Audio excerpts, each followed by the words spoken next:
안녕하세요, 박성준입니다. 오늘은 실제로 태어난 생년월일시에 의한 사주 명식을 보고 타고난 기질과 성향 그리고 운의 흐름을 어떻게 보는지 대략적인 내용들을 좀 다뤄보도록 하겠습니다. 일단 남자고요.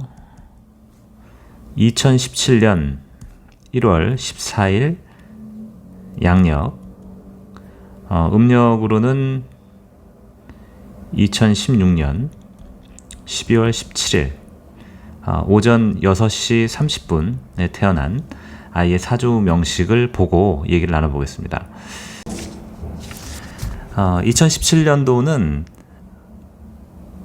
입춘이 2월 4일이기 때문에 양력으로 2017년 1월 14일은 2월 4일 전이기 때문에 아직 2017년에 정유년이 되지 못한 거고요.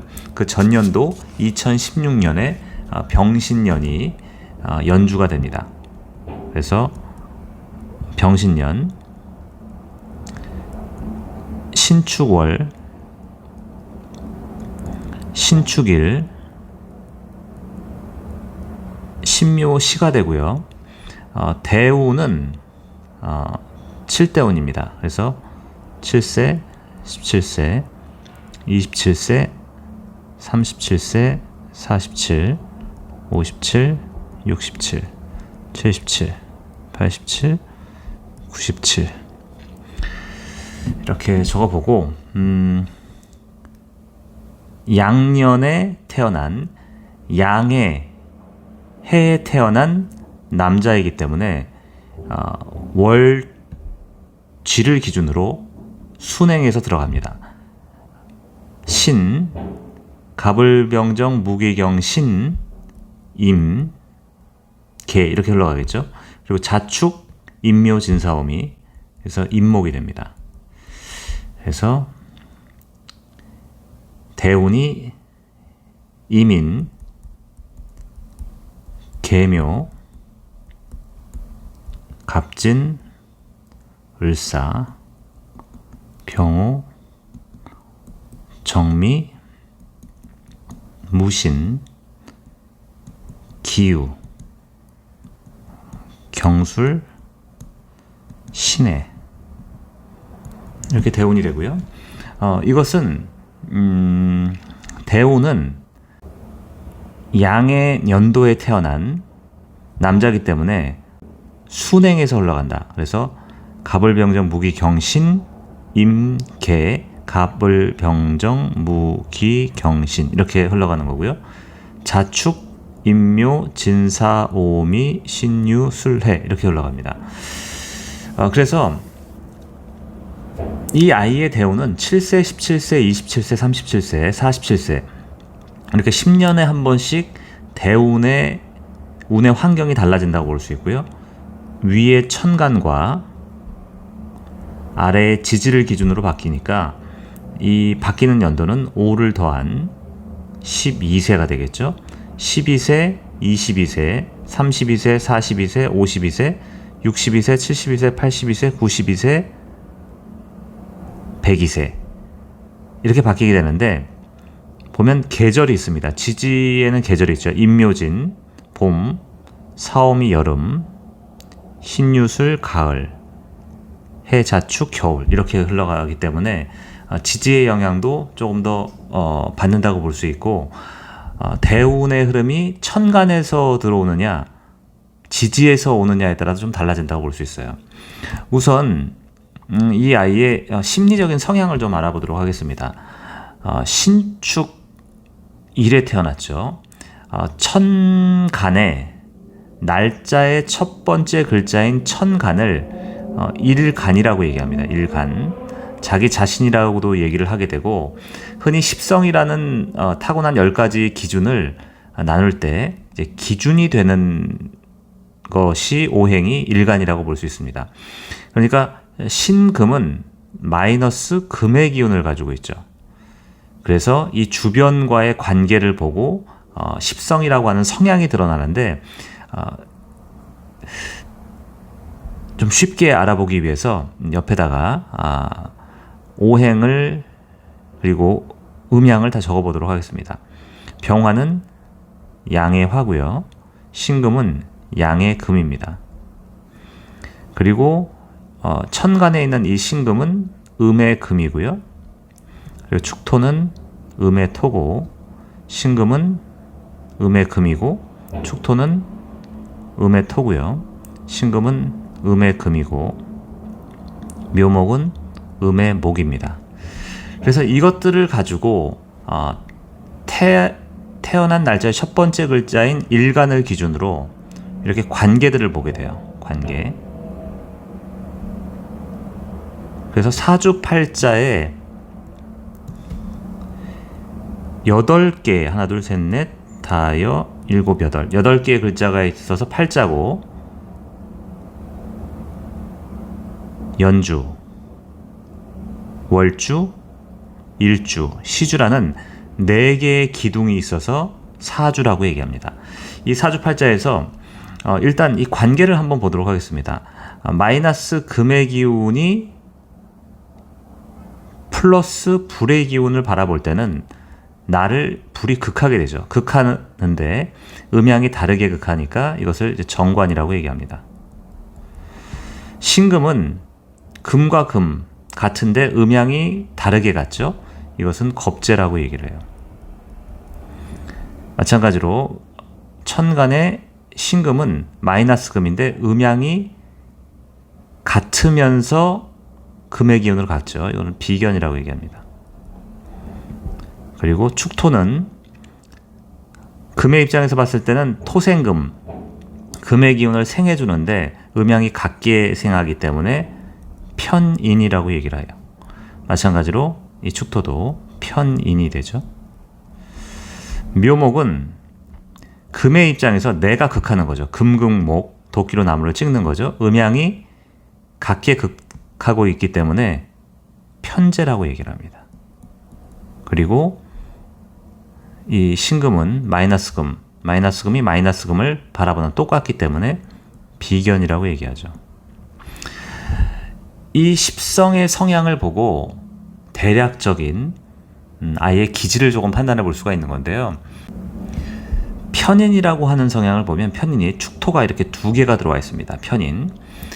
이 편인은 뭔가 받아들이는 성향인데 약간 부정적으로 바라본다거나 아니면 눈에 보이지 않는 세상이나 종교라든가 철학이라든가 이런 것들에 대한 관심도 많고 조금 부정적으로 받아들이는 성향이 있는데요. 사주 공부를 할 때는 편인이라는 성향은 좋다고 얘기해 볼 수 있고, 편인과 정인이라고 하는 것은 이제 인성이라고 얘기해서 공부하는 운으로도 봅니다.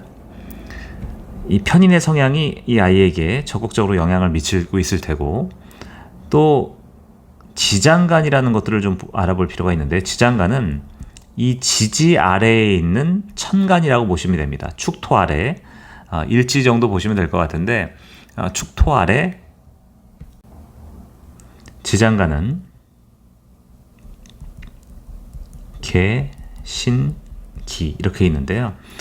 특히 이제 개수가 좀 의미가 있어요. 축중 개수는 식신으로서 어떤 역할을 충분히 할 수 있기 때문에 금생수하게 되죠. 음양이 같게 마이너스 금이 마이너스 물을 향해서 생해주고 있기 때문에 식신이라고 합니다. 식신은 연구하고 기획하고 골똘히 뭔가 분석하고 파악하는 성향이 굉장히 강하기 때문에 연구, 기획 이런 쪽에서 자신의 실력을 좀 잘 나타낼 수가 있습니다. 그리고 또 하나 보이는 것이 위에 이제 비견이 많죠. 비견은 주체적이고 고집이 있고 자존심이 강한 그런 성향으로 드러나고요. 그리고 이 병화라는 정관이 있습니다. 정관은 합리적이고 원리 원칙적이긴 한데 좀 체면을 중요하게 생각하는 면도 가지고 있으니까 명예욕이 강하고 인정받으려는 욕구도 세다고 얘기해 볼 수 있어요. 그리고 지금 편제도 이렇게 보이죠? 편제는 내가 극하는, 음양이 같게 극하는 성향인데 지배 욕구, 자신이 통제하고자 하는 욕심, 그리고 돈에 대해서는 알뜰하게 쌓아가는 돈이라기보다는 크게 들어오는 돈에 대한 욕망, 뭐 이런 것들을 얘기합니다. 그리고 지금 신금, 겁재가 있는데 겁재는 승부욕이나 이제 경쟁심 이렇게도 볼 수 있어요. 이 사주를 가만히 보게 되면 사주에 금의 기운을 가지고 있는데 주변에 금이 많죠. 옆에 조금 적어보면요. 이 사주 명식을 오행으로 좀 적어보겠습니다. 그러면 일간인 금의 기운이 있고 금, 불, 그리고 금, 토, 목의 기운이 있죠. 이렇게 보게 되면 이 금의 기운이 강하고 토의 기운이 많죠. 흔히 얘기할 때 신강한지 신약한지를 먼저 봐야 돼요. 사주를 볼 때는 신강하다는 것은 나와 같거나 나를 생해주는 기운들이 강할 때 신강하다고 얘기하고요. 사주가 좀 센 거죠. 신약하다는 것은 나를 극하거나 설기시키거나 내가 책임져서 통제하는 것들이 많을 때 이것이 신약하다고 얘기하는데 보면 나와 같은 것이 주변에 많죠. 금이 많고 토가 나를 생해주고 있기 때문에 보통 이런 경우에 월지라고 하는 축토가 있는데 월지가 나를 도와주고 있죠. 토생금하고 있어서 이것은 이제 등령했다고 합니다. 등령. 그리고 지지를 보게 되면 일주 아래에 일지가 토생금하고 있죠. 이것을 득지했다고 얘기하고 주변의 세력이 토와 금의 기운이 많기 때문에 나에게 굉장히 우호적인 것들이 많죠. 이것을 득세했다고 합니다. 세력을 가졌다. 이렇게 보는데 이렇게 세력이 강해서 신강했을 때는 신강하다는 것은 오행이 한쪽으로 쏠려 있는 거거든요. 오행이 한쪽이 쏠려 있다는 것은 불균형한 상태이기 때문에 균형 있고 밸런스가 있는 상태로 만들어주기 위해서는 이 기운을 빼주거나 설기시켜주거나 극해서 약하게 만들어야 합니다. 그러니까 극하거나 설기를 시켜줘야 되는데 이렇게 토금의 기운이 강할 때 강한 금의 기운을 극해주는 것은 불이죠. 그러니까 화의 기운이 이 불균형한 한쪽으로 쏠린 오행을 중화되게 만들 수 있는 중요한 의미를 가져요. 아니면 금의 기운을 설기시킨다는 것은 금의 기운이 내가 누군가를 생해주는 거죠. 생해주면서 내 기운이 빠지는 거예요. 그러니까 물의 기운이 이제 설기시켜주는 기운인데 사주가 신강할 때 용신을 따질 때 그리고 신약할 때를 따질 때가 좀 다른데 일단 사주의 강약을 먼저 봐야 돼요. 강약을 봐야 되고 온도를 봐야 됩니다. 이 사주의 온도. 이 사주의 온도를 봐야 되는데 축월에 태어났기 때문에 축월은 되게 춥죠. 춥기 때문에 추운 금의 기운은 따뜻한 불의 기운이 필요하므로 이 사주의 신강함을 중화시켜서 밸런스 있게 해주는 것은 이 병화라고 볼 수 있습니다. 병화. 그래서 이 병화를 이렇게 나를 중화시켜주는 것을 용신이라고 얘기해요. 그리고 이 용신을 도와주는 것을 희신이라고 얘기합니다. 그러니까 저는 이 사주를 보고 용신을 병화로 잡고 그리고 희신을 묘목으로 잡았어요. 이렇게 신강한 사주의 용신을 잡으면 이 용신이 조금 가까운 게 좋은데 용신이 조금 멀죠. 용신이 연간에 있으니까 일간의 입장에서 봤을 땐 좀 멀어요. 그리고 이 용신이라는 병화와 묘목이라는 희신이 또 멀죠. 무정합니다. 희신이 먼 상태. 그리고 또 하나 이 사주를 가만히 보게 되면 특이한 게요. 이 병화라는 용신이 신금과 합이 됐어요. 병신 합이 됐다고 얘기를 하는데 이렇게 합이 됐기 때문에 병화가 힘을 잘 못 씁니다. 뭔가 이 사주의 불균형한 한쪽으로 쏠린 신강한 사주를 중화시키기 위해서 열심히 일을 해야 하는 병화가 일을 안 하고 신금과 합이 되어 있다. 그러니까 뭔가 용신의 역할을 제대로 못하고 있으니까 풀려가는 것들이 원만치 않다. 이렇게도 볼 수가 있는 거죠. 운에서 받쳐주면 보통은 할 수 있으나 큰 성취나 크게 올라가는 것이 좀 쉽지 않다. 이렇게도 볼 수 있을 것 같아요. 다만 이 사주의 좀 장점이라고 한다면 병화가 이렇게 있는데, 병화는 이제 합리를 얘기하는 정관이죠. 정관이 있으면 보통은 합리적으로 판단하고 행동하려고 하기 때문에 자기 자신의 어려운 처지라든가 상황을 이해하고 받아들이는 게 빨라요. 그렇기 때문에 정관이 있는 사람들은 그래도 합리적으로 판단해서 안 좋은 상황에서도 일을 하고 극복하려고 하는 그런 마음은 가지고 있으니까 최악은 면할 수 있다. 이렇게 볼 수가 있는 거죠. 운을 좀 보도록 하겠습니다. 운은 어떻게 보냐면 이제 천간으로 들어오는 운, 지지로 들어오는 이 두 가지가 있는데, 이민, 계묘, 갑진, 을사, 병호. 조금만 보도록 할게요. 일단 임수라고 하는 것은 양의 물입니다. 아까 병화라는 것이 이 사주의 용신으로 전 본다고 그랬죠. 용신으로 봤을 때 천간에서 임수가 들어와요. 이것은 뭐냐면 용신이라고 하는 병화를 임수가 깨는 거죠. 아주 안 좋죠. 좋은 일이 있을 리가 없다. 어려서는 부모님의 영향을 받기 때문에 조금 덜 할 수는 있지만 사회생활이 어렵고 뭔가 큰 문제나 억압된 것들이 생길 수 있다. 다만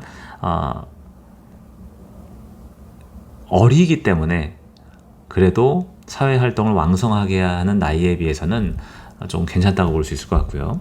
그 밑에 임목을 보죠. 임목은 아까 목의 기운 묘목이 희신이라고 그랬죠. 용신을 도와주는 사람.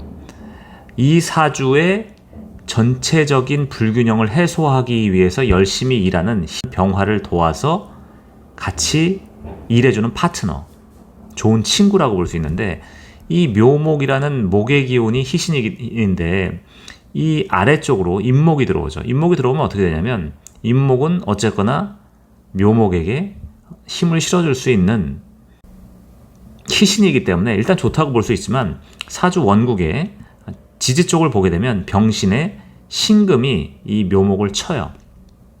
그래서 인신충이 일어나기 때문에 한번 터진 상태에서 들어옴으로 나무는 나무지만 그 역할을 그다지 잘 못할 수 있다. 그래서 저는 세모 정도 줄 것 같습니다. 그래서 운의 환경은 이런 식으로 보게 되는 건데, 물론 이 안에 매년에 세운이라는 게 있어요. 세운과 같이 봐야 되는 거니까 그 해석은 좀 달리 해야 되지만, 일단 이런 식으로 판단을 해보시면 됩니다. 계수, 이 계수를 보게 되면 이 천간 쪽으로 보면 위 천간에 기토나 무토가 없어요. 이거는 이 물의 기운을 제어할 어떤 요소도 없다는 거거든요. 어떤 오행도 없다. 임수도 마찬가지죠. 그렇기 때문에 병화를 불을 극합니다. 근데 다만 임수보다 계수는 조금 나아요. 아까 그 계수를 X라고 얘기했는데 임수를 X라고 얘기했는데 계수는 조금 낮습니다. 왜냐하면 극할 때, 이 병화를 극할 때 음양이 같게 극하는 게 더 매몰차게 극하거든요. 음양이 다르게 극하면 그래도 도망갈 구멍은 주면서 극한다. 이렇게 볼 수 있으니까 계수는 그래도 좀 낮다고 볼 수 있어요. 묘목을 보게 되면요. 묘목은 아까 신금이 임목이 들어왔을 때는 충이 되지만, 묘목은 음양이 다르기 때문에 덜 극을 당하게 되고, 그것이 축토를 쳐내니까 목국토에서 축토를 제거해 나가니까 그래도 어느 정도 괜찮은 것 같습니다. 간목을 보게 되면요. 간목은 일단 재가 뜨는 거죠. 27살 정도의 재가 뜨는 건데, 재가 뜨게 되면 사실 공부할 나이에 재성이 뜨게 되면 공부가 잘 안 되고 딴 생각이 많이 나고 밖으로 나가고 싶어요. 공부가 잘 안 되는데 뭐 27 정도면 사회생활을 할 수 있는 나이니까 보면 이 간목이 병화를 생해주고 있어요. 그래서 어느 정도는 이제 괜찮다 이렇게 볼 수가 있고요. 그리고 진토를 보게 되면 진토는 토긴 토인데 토도 별로 좋지 않은데 토금의 기운이 강한 상태에서 토도 별로 좋지 않은데 진토는 굉장히 축축한 땅이거든요. 물의 기운이 굉장히 강해요. 습토죠. 이렇게 사주가 강하고 편인이라는 축토 두 개가 있어서 인성이 많아서 강해질 때 인성의 운이 들어올 때는 머리가 복잡해집니다. 머리가 복잡해지고 딴 생각이 들고 집중이 안 되고 망상이 일기 쉬운 거죠. 그리고 이 사주에는 식신은 축토 안에 축중 개수가 있긴 하지만 상관이 없기 때문에 감정의 소통이나 유연함이 조금 약하다고도 볼 수 있어요. 그러니까 별로 좋지 않은 운이고 을목을 보겠습니다. 을목은 신금이 천간에 있는 사주 원국의 신금이 얘를 치긴 치지만 한 대 얻어맞은 상태에서 병화를 생해주기 때문에 어느 정도 괜찮고 사화도 아래쪽으로 불이 들어오는 것은 축토의 축축함을 좀 없애줄 수 있다. 그러니까 음습함을 좀 없애주니까 이것도 좀 괜찮은 것 같습니다. 47세 이제 병화를 보게 되면 병화는 일단 좋아요. 병화는 좋은데 이 병화가 지금 병신 합의되어 있죠. 근데 병화가 들어오게 되면 마찬가지로 불은 불이긴 하지만 여기 신금과 합의되니까 조금 약합니다. 그래도 이 정도면 괜찮은 것 같고 아래쪽에 들어오는 오화는 뭐 괜찮아 보이고요. 정화를 보게 되면 정화는 괜찮은 것 같습니다. 꽤 괜찮은 것 같은 게 병신 합의되어 있는 상태의 신금을 정화가 치면서 용신이 용신의 역할을 하지 않고 밖으로 놀러 나간 그 상대를 깨기 때문에 용신이 용신의 역할을 할 수 있는 자리로 돌아올 수 있다. 이러니까 좀 괜찮아 보이고요. 미토를 보게 되면 미토는 이제 충미 충이 일게 되죠. 아래쪽에서 충미 충이 일게 되는데 싼란 냉기를 미토의 뜨거운 땅으로 조금 극하니까 무토 별로죠. 신금도 묘목과 극하면서 별로 좋지 않은 그런 운인 것 같습니다. 사주 원국을 보면서 운이 어느 정도일지를 이제 가늠해 본 후에 매년의 운을 이 세운의 매년의 운이라는 이 세운과 대운을 같이 보면서 운을 해석을 하게 됩니다. 또 이렇게도 해석할 수 있을 것 같아요. 이 남자의 사주기 때문에 병화라는 나를 극하는 것은 이제 자식을 나타내는데요. 이 병화라는 용신이 이제 신금과 합의되어 있기 때문에 크게 기대할 것은 못 된다. 자식은 희망이고 좋지만 크게 기대하기는 좀 쉽지 않다. 이렇게도 볼 수 있을 것 같아요. 아까 이 사주의 이제 십성을 보고 편인과 식신, 비견, 정관, 편재, 겁재가 있는 것으로 좀 고집이 강하고 하려면 사람을 만나지 않는 전문 기술을 배울 수 있는 전문직이 좀 좋다. 이렇게도 얘기해 볼 수 있을 것 같고 식신과 편재가 만났을 때는 어떤 분야의 연구원이나 뭐 기술자 또는 뭐 건축과 관련된 일 이런 쪽도 좀 맞다고 볼 수 있을 것 같아요. 그러니까 직장 생활이 어울리는 약간 전문 분야에서의 활동이 좋다. 이렇게 얘기해 볼 수 있을 것 같은데 이 사주에 없는 것은 상관이 없죠. 사교적이지 못할 것이고 정인이 없습니다. 수용을 한다거나 받아들이는 것이 조금 약할 것 같고요. 편관이라는 관이 없는데 정관은 있지만 편관이 없다는 것은 인내를 하거나 봉사를 하거나 참는 성향이 조금 어울리지 않다. 정제가 없으므로 치밀하거나 알뜰함은 다소 약한 면이 있다. 이렇게도 볼 수 있을 것 같아요. 일주론에서 일주라는 것은 이제 신축, 일주에 있는 것인데 신축은 보통 이제 신금이 성격이 좀 까다로운 경우가 많고 신축 일주는 성질이 조금 있는 경우가 있습니다. 다만 신축 일주이면서 상관이 있으면 조금 다를 수는 있는데 기본적으로 신축 일주는 깐깐하고 좀 까탈스럽고 매운맛이 있다. 그래서 자존심을 건들면 자존심을 건든 상대에 대해서 어떻게 하면 좀 혼내줄 수 있을까 이런 생각을 좀 할 것 같아요. 십천가 중에서 갑을병정 무기경신 임계의 십천가 중에서 좀 성질이 좀 있다고 볼 수 있을 것 같고, 얼굴에도 약간 그런 깐깐함이 좀 묻어있는 경우가 많아요. 오늘은 실제 사주를 보고 타고난 기질과 성향에 대해서 알아봤고요. 그리고 사주의 전체적인 밸런스를 잡아주는 용신과 희신에 대한 이야기까지 해봤습니다. 그리고 대운이라고 하는 10년마다 바뀌는 운의 환경을 어떤 식으로 해석해서 접근하는지에 대한 내용까지도 공부를 해봤는데요. 이 부분은 사실 한 번에 이해가 되면 그게 오히려 이상하다고 생각이 들 만큼 조금 어려운 것이니까 반복적으로 공부를 하시면 도움이 되실 것 같고, 흔히 얘기하는 살이라든가 다른 흔히 얘기하는 잡술 같은 것에 신경을 쓰시고 공부를 하시기보다는 음양오행의 생극 재화를 중심으로 하는 마음과 심리의 구조, 그리고 희신과 용신, 대운과 세운의 해석이라는 것에 조금 더 집중을 하시면서 공부를 하시면 도움이 되실 것 같습니다. 오늘은 여기까지입니다.